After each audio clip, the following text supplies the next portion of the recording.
नमस्कार, मी राजेश यावलकर. लोकलवच्या विशेष लोकसंवादमध्ये आपलं मनपूर्वक स्वागत. एखादा उद्योजक आहे, उत्पादन करेल, व्यवसाय आहे, व्यवसाय करेल, पण हे व्यवसाय आणि उद्योजक उत्पादन करत असताना विक्री देखील खूप छान करेल, परंतु नुसती ढोरहमाली करून उपयोग नाही, तर त्याला कुठेतरी एक शिस्तबद्ध नियोजनबद्ध पद्धतीने आपला व्यवसाय किंवा उद्योग जर आपण केला तर तो एका उंच स्तरावरती आणि कमी श्रमात कमी पैशात हा अतिशय उद्योग मोठ्या प्रमाणात विस्तारू शकतो. पण यासाठी आवश्यकता आहे तर ती MBAची. MBA म्हणजे काय, MBA कोणी केलं पाहिजे, केव्हा केलं पाहिजे, MBAचं शिक्षण घेण्यासाठी कोणतं कॉलेज निवडलं पाहिजे, हे सगळं आज आपल्या आजच्या लोकसंवादमध्ये आपल्याला जाणून घ्यायचं आहे. आपण आज आपल्या लोकलवच्या स्टुडिओमध्ये आमंत्रित केलेले आहे प्राध्यापक डॉक्टर विशाल एस राणा. मी आपल्या साऱ्या दर्शकांच्या वतीने प्राध्यापक डॉक्टर विशाल एस राणा यांचं आपल्या लोकलवच्या स्टुडिओमध्ये मनापासून स्वागत करतो. सरजी नमस्कार. नमस्कार. प्राध्यापक डॉक्टर विशाल एस राणा हे SSBT college of engineering technology या कॉलेजमध्ये गेल्या 11 वर्षापासून MBA या विभागाचे विभाग प्रमुख म्हणून कार्यरत आहेत.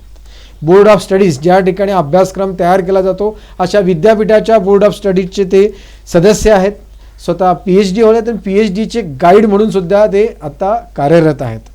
मी आपल्या साऱ्या दर्शकांच्या वतीने पुनश्च एकदा त्यांचं स्वागत करतो. आणि सर, तुमच्याकडून आम्ही जाणून घेऊ इच्छितो मॅनेजमेंट म्हणजेच व्यवस्थापन, याचा सोप्या भाषेत आपल्या साऱ्या दर्शकांना समजेल असं तुम्ही काय सांगाल, याचा अर्थ काय? सर, व्यवस्थापन म्हणजे ज्याला आपण मॅनेजमेंट म्हणतो, एक हा आपला जनरल आपण बऱ्याचदा हा शब्द ऐकतो व्यवस्थापन. मग ते दैनंदिन जीवनामधील व्यवस्थापन असो, आपल्या नोकरीच्या ठिकाणातील व्यवस्थापन असो किंवा आपल्या व्यवसायातील व्यवस्थापन असो, हे व्यवस्थापन करीत असताना ते अचूकपणे योग्य प्रकारे होणे खूप गरजेचे असते. एक साधं आपल्या दैनंदिन जीवनातील उदाहरण सर मी आपल्याला देऊ इच्छितो की एक आपल्या घरची आपण आई किंवा गृहिणी जिला म्हणतो, ती सुद्धा घरी काम करत असताना प्रत्यक्ष अप्रत्यक्षपणे एक व्यवस्थापनच करत असते उत्तमरित्या. सकाळी उठल्यापासून मुलांचा डबा बनवणे, टिफिन तयार करून देणे, दूधवाल्याला बिल देणे, राशन पाणी आणणे किंवा अमुक एखादे काम करणे, दिवसभराची तिची ही दिनचर्या फिक्स असते. परंतु ते योग्य प्रकारे कसं तिचं व्यवस्थापन करायचं ह्याचं सुद्धा नियोजन ती एक उत्तम प्रकारे करू शकते. हे झालं आपल्या दैनंदिन जीवनामधील एक व्यवस्थापनाचे उदाहरण. थोडंसं आपण इतिहासामध्ये जर डोकावलं तर आपल्याला असं कळेल की तिथे सुद्धा व्यवस्थापनाचे धडे बऱ्यापैकी आपल्याला दिलेले आहेत लोकांनी. जसं याचं एक उदाहरण देऊ इच्छितो सर. समर्थ रामदास स्वामी जे शिवाजी महाराजांचे आद्यगुरू त्यांना मानलं होतं.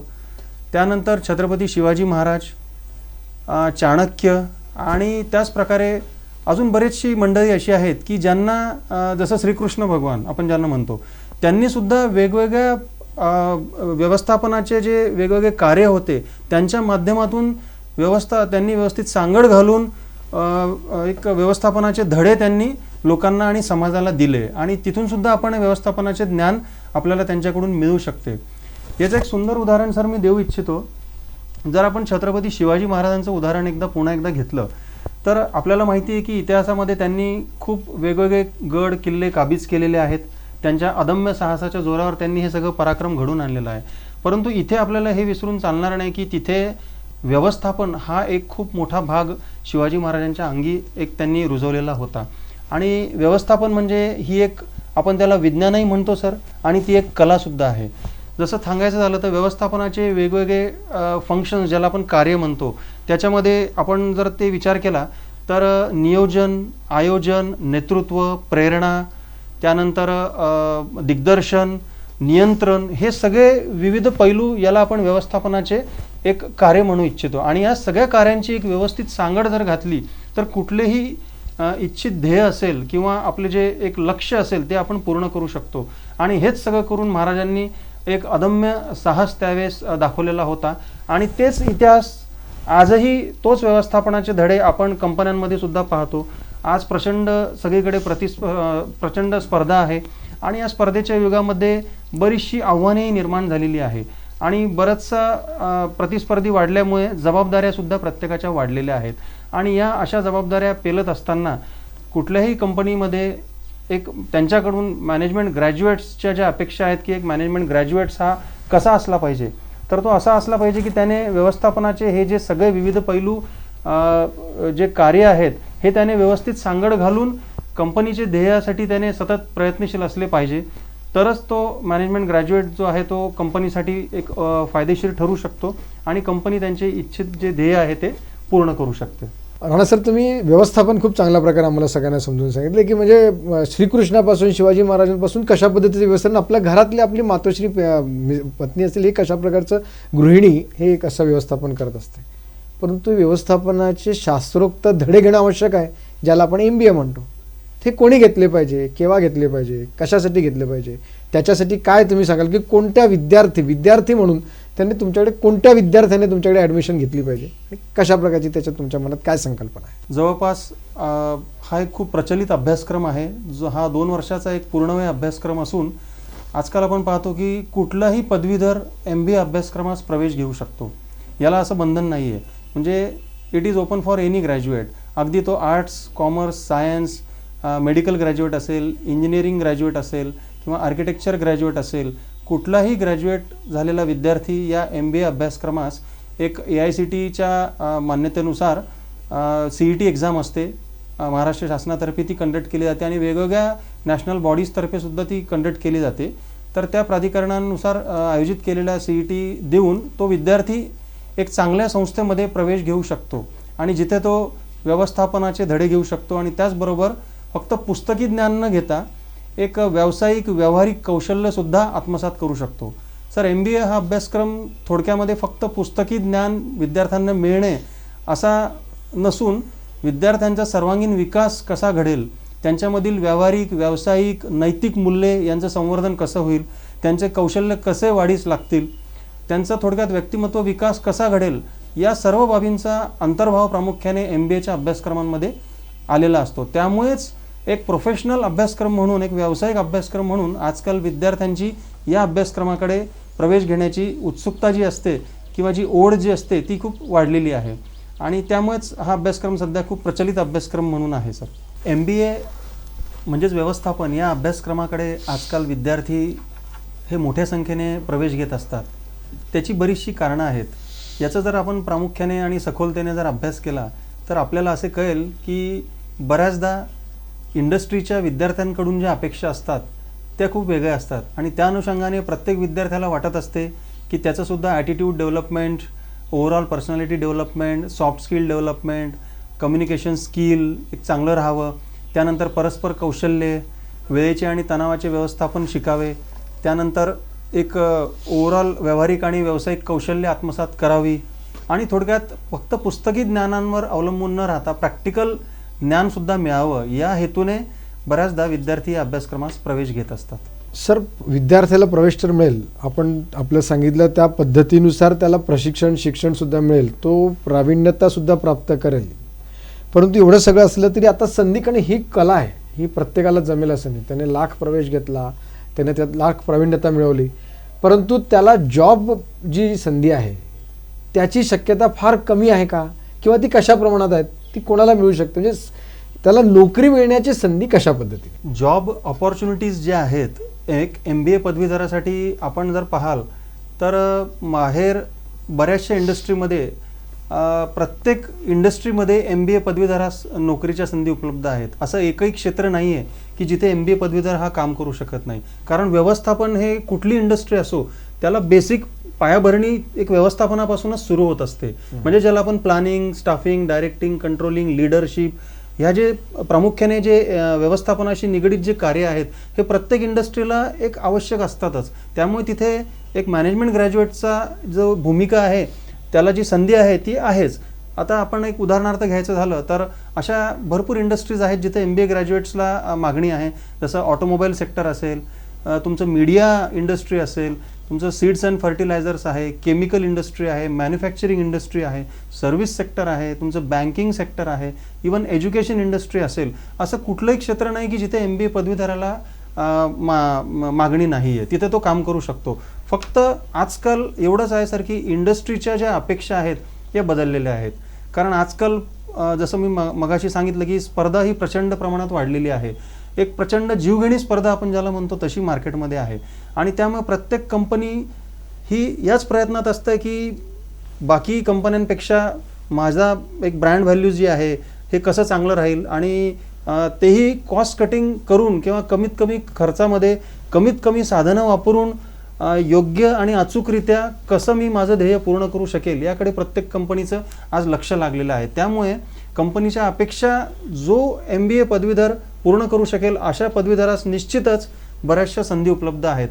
त्यामध्ये सर मी आपल्याला एक प्रामुख्याने सांगू इच्छितो की बऱ्याचदा कंपन्यांशी बोलताना जेव्हा ही गोष्ट समोर येते त्यावेळेस प्रत्येक कंपन्यांना असं वाटत असतं की त्यांना एक असा MBA पदवीधर हवा आहे की जो एक कॉम्प्लेक्स सिच्युएशन म्हणजे अडचणीच्या प्रसंगी सुद्धा त्यातून योग्य आणि सोयीस्कर मार्ग काढून कंपनीला अचूक आणि कमी वेळात त्यांचं ध्येय पूर्ण करायला मदत करेल. आणि त्याचप्रमाणे जी पण समस्या असेल त्याचं इनोव्हेटिव्ह पद्धतीने म्हणजे एक अनोख्या आणि अभिनव पद्धतीने त्यामधून मार्गक्रमण करून कंपनीसाठी एक वेगळं योगदान देऊ शकेल. आजकाल कंपनी ज्या आहेत, इंडस्ट्रीज ज्या आहेत त्या बेसिकली अशा MBA ग्रॅज्युएटला शोधत आहेत. आणि ह्याचबरोबर एक शेवटचं सांगू इच्छितो सर की आजकाल कंपन्या असंही पदवीधरास संधी देऊ इच्छितात की जो फक्त एक पोर्टफोलिओ न सांभाळता मल्टी कल्चरल इन्व्हायरमेंटमध्ये आणि याचबरोबर ग्लोबल टीम्सचा एक ॲक्टिव्ह सदस्य होऊन त्यांच्यासोबत एक मल्टी डायमेन्शनल, एक मल्टी डायव्हर्सिटी आणि ज्याला आपण म्हणतो एक स्मार्ट पद्धतीने काम करू शकेल. फक्त हार्डवर्कवर डिपेंड न राहता एक स्मार्ट पद्धतीने तो काम करू शकेल अशा पदवीधरास आज माझ्या मते तरी भरपूर ऑपॉर्च्युनिटीज आहेत सर प्रत्येक इंडस्ट्रीमध्ये. स्मार्ट वर्क त्याने केलं पाहिजे. बिलकुल. आणि तो स्मार्ट वर्क करणारा विद्यार्थी किंवा स्मार्ट वर्क करणारा व्यक्ती घडवण्यासाठी आपण कार्यरत आहात SSBT कॉलेजच्या माध्यमातून. आत्ता आपल्या कॉलेजमध्ये अशी कोणती यंत्रणा आहे की तो विद्यार्थी आहे पण तो स्मार्ट वर्क करणारा विद्यार्थी किंवा स्मार्ट वर्क करणारा व्यक्ती आपण घडवू शकाल अशी काय यंत्रणा आपल्याकडे आहे? आपले असे कोणते विद्यार्थी कशा पद्धतीने घडवतात? SSBT अभियांत्रिकी महाविद्यालयातील MBA विभाग जो आहे याची स्थापना 2008 साली झाली आणि जवळपास 2008 पासून आजतागायतपर्यंत 600 विद्यार्थी म्हणजेच 10 बॅचेस पासआउट झालेले आहेत सर आपले. आणि आपले जवळपास 600 विद्यार्थी आज भारतामध्ये आणि परदेशामध्ये चांगल्या पदांवर, चांगल्या हुद्द्यांवर काम करत आहेत. आणि त्याचबरोबर फक्त नोकरी न करता आपल्या MBA विभागाचा एक उद्देश आहे, एक आपलं व्हिजन आहे सर की फक्त मुलांना नोकरीसाठी तयार न करता एक अभिनव आणि एक इनोव्हेटिव्ह उद्योजकसुद्धा निर्माण झाले पाहिजेत. हा सुद्धा एक आपल्या MBA विभागाचा उदात्त हेतू आहे. आणि या अनुषंगातून आजपर्यंत बऱ्याच प्रमाणामध्ये काही विद्यार्थ्यांनी त्यांचा फॅमिली बिझनेससुद्धा चांगल्या पद्धतीने ते सांभाळत आहेत.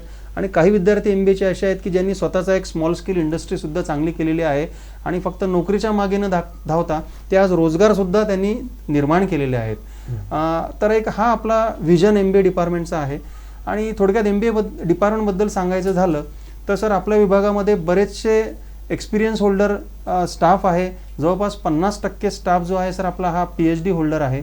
आणि फक्त पुस्तकी ज्ञान मुलांना न देणे तर त्या व्यतिरिक्त मुलांचा सर्वांगीण विकास कसा होईल, त्यांची जसं मी मगाशी म्हणलं परस्पर कौशल्य, नेतृत्व गुण, त्यांचा attitude development, overall personality development, त्यानंतर त्यांचे व्यावसायिक, व्यावहारिक आणि नैतिक मूल्ये कशी वाढतील याकडे सुद्धा नेहमी MBA डिपार्टमेंट हा सातत्याने लक्ष देऊन असतो. आणि विद्यार्थ्यांना याच बरोबरीने एक प्रॅक्टिकल नॉलेज कसं देता येईल याकडे आमचा एक नेहमीच सदैव आमचा एक प्रयत्नशील असतो सर आमचं डिपार्टमेंट. या व्यतिरिक्त एक अजून सांगावं वाटेल सर की बाकी ट्रॅडिशनल म्हणजे याला पारंपरिक शिक्षण पद्धतीसोबतच आम्ही केस स्टडी बेस्ड टीचिंग आणि एक्सपिरियन्शियल टीचिंग या 2 गोष्टींवर विशेषतः लक्ष देत असतो. आता यामध्ये एक उदाहरण द्यायचं झालं तर सर एक्सपिरियन्शियल टीचिंग म्हणजे मुलांना फक्त पुस्तकी ज्ञान न मिळता त्यांनी ते प्रत्यक्ष कृतीमधून ज्ञान घेणं. जसं एक एंटरप्रेन्योरशिप म्हणजे उद्योजक हा एक विषय MBA मध्ये असतो. तर ते फक्त उद्योजक कसे निर्माण व्हावे किंवा कसं त्यांचं कसे तयार होतील हे त्यांनी ॲक्च्युअल इंडस्ट्रीमधील लोकांकडून आम्ही त्यांना बोलवतो, इंडस्ट्रीच्या लोकांना, त्यांच्याकडून त्यांना बऱ्याचदा काही नॉलेज मिळतं. त्यामुळे त्यांच्यामधील एक उद्योजक हा निर्माण होऊ शकतो. दुसरी गोष्ट एक CSR म्हणून एक सब्जेक्ट आहे सर MBA मध्ये ज्याला आपण कॉर्पोरेट सोशल रिस्पॉन्सिबिलिटी आपण एक सब्जेक्ट म्हणतो. प्रत्येक कंपनीला ते बंधनकारक आहे की CSR ॲक्टिव्हिटीज त्यांनी केली पाहिजे. तर हा सब्जेक्ट, हा जो विषय आहे हा फक्त त्यांना पुस्तकी ज्ञानातून न देता प्रत्यक्ष आम्ही त्यांना खेड्यामध्ये जाऊन वेगवेगळे सर सामाजिक समस्या असतात ते विद्यार्थ्यांना समजून घ्यायला आम्ही मदत करतो आणि त्याचं निराकरणसुद्धा प्रत्यक्ष कृतीद्वारे आम्ही ते विद्यार्थ्यांना शिकवतो. तर अशा पद्धतीने एक एक्सपिरियन्शियल लर्निंग आणि प्रोफेशनल टीचिंग आम्ही या पद्धतीने करत असतो सर. सर, विद्यार्थी आपण सर्वांगीण विकासाच्या दृष्टिकोनातून अशा सगळ्या पद्धतीने शिक्षण प्रशिक्षण आपल्या अनुभवी टीचर्सच्या माध्यमातून आपण सगळ्यांना देत आहात. पण हे सगळं करत असताना त्याला प्रॅक्टिकल नॉलेज देखील मिळालं पाहिजे. तो त्या क्षेत्रामध्ये जाऊन स्वतः त्याने त्याच्यात जर कधी आत्मसात केलं तर त्याचं पुढचं जीवन हे सुकर होणार आहे. त्याला तो अनुभव आपल्या शैक्षणिक जीवन करत असताना शिकत असताना तो जर त्याला अनुभव मिळाला तर तो निश्चित एक प्रगल्भता अजून त्याच्यामध्ये वाढू शकेल. आपल्या कॉलेजमध्ये तशी की यंत्रणा आहे का की त्या विद्यार्थ्याला प्रॅक्टिकल नॉलेज देखील दिलं जाईल? विद्यार्थ्यांना प्रॅक्टिकल नॉलेज मिळावं, त्यांच्यामधील व्यावहारिक व्यावसायिक कौशल्यांना वाव मिळावा या अनुषंगाने एक MBA स्टुडंट असोसिएशन आम्ही बनवलेली आहे सर. त्या अंतर्गत विद्यार्थ्यांसाठी आम्ही विविध उपक्रम वर्षभर राबवित असतो. त्यामध्ये इंडस्ट्रीयल लेक्चर्स म्हणजे इंडस्ट्रीमधील जी व्यक्ती आहेत त्यांना आम्ही बोलवून त्यांचे मार्गदर्शन विद्यार्थ्यांना इथे मिळत असते. त्याचबरोबर इंडस्ट्रीयल व्हिजिटसुद्धा आम्ही दरवर्षी ऑर्गनाईज करतो, जेणेकरून विद्यार्थ्यांना प्रत्यक्ष कामकाजाचा अनुभव, मार्केटिंग आहे, MBAमध्ये फायनान्स आहे, ह्युमन रिसोर्स मॅनेजमेंट आहे, तर तेथील प्रत्यक्ष कामकाज कसे चालते याचा अनुभव विद्यार्थी इंडस्ट्रीला व्हिजिट देऊन घेत असतात. याबरोबरच management quiz, technical quiz, business quiz, CSR activities, employability enhancement workshop आम्ही घेत असतो सर, की जेणेकरून विद्यार्थी दशेमध्येच इंडस्ट्री रेडी झाला पाहिजे, की इथून निघाल्याबरोबर इंडस्ट्रीच्या जशा अपेक्षा आहेत तसं त्याला आम्ही घडवून इथून पाठवत असतो. या अनुषंगाने विविध टीम बॉन्डिंग वर्कशॉप आहेत आणि विविध वर्कशॉप्स इथं आम्ही घेत असतो विद्यार्थ्यांच्या प्रॅक्टिकल त्यांना नॉलेज देण्यासाठी. काही एखादं उदाहरण देता येईल की जो विद्यार्थी किंवा आपल्या कॉलेजची अचिव्हमेंट, आपल्या कॉलेजचं नाव त्याने किती एखाद्या उंच स्तरावर नेलं असेल किंवा एखाद्या स्पर्धेमध्ये कॉम्पिटिशनमध्ये भाग घेऊन तो कुठेतरी एखाद्या चांगल्या याच्यामध्ये त्यांनी चुणुकता दाखवली असेल, असं काही आपल्या कॉलेजची काही घटना घडलेली आहेत या 10 वर्षाच्या काळात? तो गर्व वाटतो सांगण्यासाठी की मागील 10 वर्षामध्ये SSBT अभियांत्रिकी महाविद्यालयातील MBA विभागामधून जवळपास 3 विद्यार्थ्यांना विद्यापीठाच्या परीक्षेमध्ये सुवर्णपदक प्राप्त झालेले आहे. मागील वर्षीच एक विद्यार्थिनी आपली कल्याणी सुर्वे, तिला सुवर्णपदक प्राप्त झालेले आहे MBA परीक्षेमध्ये. आणि त्याचबरोबर आपले बरेचसे विद्यार्थी जे आहेत त्यांनी त्यांचे स्मॉल स्केल इंडस्ट्रीजसुद्धा स्टार्ट केलेली आहे. आणि काही विद्यार्थी मुंबईमध्ये चांगल्या पॅकेजवर सुद्धा जवळपास 12 ते 15 लाख पॅकेज त्यांना आज घडीला आहे सर. तर ते अशा चांगल्या पॅकेजवर आज काम करत आहेत आणि एक यशस्वी उद्योजक म्हणून स्वतःची त्यांनी एक वेगळी छाप आज निर्माण केलेली आहे. पुस्तकी ज्ञानाबरोबर सर्वांगीण विकास साधायचा असेल आणि तेही जर कधी आपल्याला व्यवस्थापन, मॅनेजमेंटलाच खरंच खूप महत्त्वाचं आहे. नुसतं ढोर अंमली करण्यात काही पॉईंट नाही. आणि मग हे सगळं आज आपल्याला लक्षात आलं की जळगावच्या SSBT college of engineering technology या कॉलेजमधला MBA विभाग हा अतिशय प्रगल्भतेने काम करतोय. विद्यार्थी देखील तितकेच प्रगल्भ तयार होईल या दृष्टीने त्यांची मार्गदर्शन त्या ठिकाणी मिळते. आणि विद्यार्थी ज्या वेळेला त्या कॉलेजमधून पासआउट बाहेर पडेल तर तो विद्यार्थी अतिशय चांगल्या प्रकारचा उद्योग किंवा चांगल्या प्रकारची त्याला एक नोकरी मिळू शकेल असा ॲश्युरन्स, अशा प्रकारचा एक विश्वास, एक आत्मविश्वास इथल्या सगळ्या प्राध्यापकांना आहेत. आपण साऱ्या दर्शकांच्या वतीने आज आपल्या लोकलच्या स्टुडिओमध्ये या MBAची माहिती देण्यासाठी उपस्थित असलेले प्राध्यापक डॉक्टर विशाल राणा यांचं या ठिकाणी मनापासून धन्यवाद व्यक्त करतो आणि थांबतो. आपण पाहत आहात लोक लाईव्ह तुमच्या मनातलं. नमस्कार. आई प्लीज, मला आता आंबा खायला अजिबात वेळ नाहीये. परफेक्शनसाठी खूप वेळ द्यावा लागतो. परफेक्ट नॉट 3 मिनिटं, साईड पार्टिंग 220 सेकंड्स, 5 मिनिटं, 6 मिनिटं, 4 मिनिटं, विचारूही नको. मग फ्रूटसाठी किती मिनिटे राहिली? 0. नवीन फ्रूट गो फ्रूट स्नॅक, शुद्ध फळं एका इझी स्क्वीझी पॅक मध्ये. आता मुलं फळं दाबून खातील. फ्रूट गो, दाबून खा. सॉरी,